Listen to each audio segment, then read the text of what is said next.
வணக்கம் சிவாஜி முரசு நேயர்களே. வசந்த மாளிகை படத்தை ஒரு ஏடிஎம்னு சொல்லலாம். எப்போ வந்தாலும் படம் பணமாக கொட்டும். 1972 படம் வந்தப்பவே இந்த படம் வசூலை சுனாமியாக அள்ளி கொட்டுச்சு. 1972 வருஷம் படம் வெளியானப்போ 200 நாள் ஓடிச்சு. இதே வருஷத்துலேயே சிவாஜி இன்னொரு வெள்ளி விழா படத்தையும் கொடுத்திருக்கிறார். அது பட்டிக்காடா பட்டணமா. இந்த படத்துக்கும் வசந்த மாளிகை படத்துக்கும் 4 மாதம்தான் இடைவெளி. அது இல்லாமல் 4 100 நாள் படத்தையும் கொடுத்திருக்கிறார் சிவாஜி இந்த வருஷத்தில். வருஷம் முழுக்க தமிழ்நாட்டில் எல்லா ஊரில் சிவாஜி படங்களாக ஓடிட்டு இருந்துச்சு.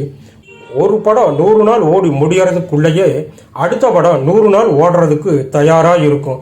எந்த படத்தை தூக்குறது, எதைய ரிலீஸ் பண்ணுறதுன்னு ஒரு பெரிய குழப்பமே இருந்த வருஷம் 1972. இலங்கையில் 2 தியேட்டரில் 200 நாள் ஓடிச்சு வசந்த மாளிகை.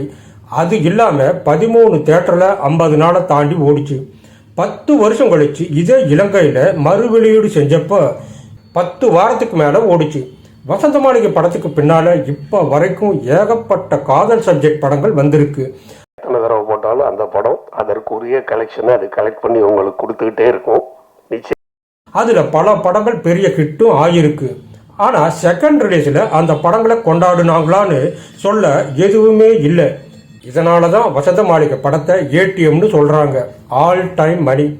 டிஜிட்டல் முறையில் மட்டும் 4 தடவை ரிலீஸ் ஆகியிருக்கு. 2013 முதல் தடவையாக டிஜிட்டலில் வெளியாச்சு. அடுத்து 2019, 2023, இப்போ 2025 4K தொழில்நுட்பத்தில் 4வது முறையாக வெளியாகியிருக்கு வசந்த மாளிகை. 12 வருஷத்தில் 4 தடவை டிஜிட்டலில் வெளியான படம் இது ஒன்று தான்.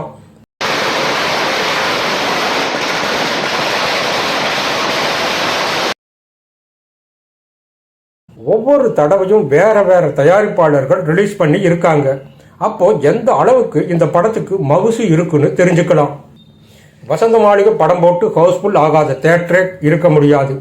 முதல் தடவை டிஜிட்டலில் வெளியானப்போ இந்த பட பிரிண்ட் நல்லாவே இல்லை. அந்த பிரிண்ட்டை வச்சு 50 நாள் ஓடிச்சு.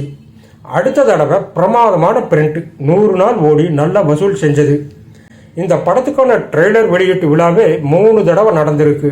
ஒரே படத்துக்கு, அதுவும் 50 வருஷம் முன்னாடி வந்த படத்துக்கு 3 தடவை ட்ரெய்லர் வெளியீட்டு விழா நடந்திருக்குன்னா அதுதான் வசந்த மாளிகையோட கெத்து. தமிழ் சினிமாக்களில் வசந்த மாளிகை பட போஸ்டரை காமிச்ச அளவுக்கு வேற படத்தை சொல்ல முடியாது. படம் வெளியான காலகட்டத்தில் வாணிசிறியோட சிகையலங்கார கொண்டை, சேலை டிசைன் எல்லாமே பெண்கள்கிட்ட பெரிய வரவேற்பு உண்டாக்கி இருந்துச்சு. இந்த படத்தில் வர்ற அந்த கண்ணாடி அலங்கார செட் போட்டது கூட பெரிய விஷயம் இல்லை. அதில் ஷூட் பண்ணனு தான் பெரிய விஷயம். கண்ணாடிங்கிறதால காமரா தெரியாமல் ஷூட் பண்ணணும். அது தெரியாமல் ஷூட் பண்ணுனது பெரிய சேலஞ்சான விஷயம். சிவாஜிக்கு பெருசான வசனங்கள் இல்லாத படம் இதுவாக தான் இருக்கும். பறக்கிறது எதையும் தடுத்து நிறுத்தக்கூடாது, அதிகமா பறக்க விடவும் கூடாது. அதிகமா 1 வரி 2 வரி வசனங்கள் தான். ஆனா அந்த வசனங்கள் பெரிய பிரபலம். உதாரணமா ஃபேமஸான சில வசனங்கள். வானத்துல இருந்து பூமிக்கு எப்ப வந்தேன், ஒன்று என்னோட அதிகாரம், இன்னொன்று உன்னோட அகம்பாவம். அவகிட்ட எனக்கு பிடிச்சதே அந்த அகம்பாவம் தான். நீ விஸ்கியத்தானே குடிக்க வேணாம்னு சொன்ன, விஷத்தை குடிக்க வேணாம்னு சொல்லலையே. இதைத்தான் அவங்க பாசம்னு சொல்கிறாங்க, நீ மோசம்னு சொல்கிற. இப்படி எல்லா காட்சியிலையும் இந்த மாதிரி வசனங்கள் இருக்கு. வசனகர்த்தா பாலமுருகன் இந்த படத்துக்கு வசனம் எழுத முடியாதுன்னு ஆரம்பத்தில் சொல்லிட்டாராம். தயாரிப்பாளர் ராமாநாயுடு இது பற்றி பாலமுருகன் கிட்ட கேட்டப்போ, இது என்ன ஒரு வரி கதையாக இருக்கு, எதை எப்படி எழுதுறதுன்னு தெரியல அப்படின்னு பதில் சொல்லியிருக்கிறார். அதுக்கு ராமாநாயுடு, இது 2 இதயங்கள், அந்த கோணத்தில் வச்சு எழுதுங்கன்னு சொன்னாராம்.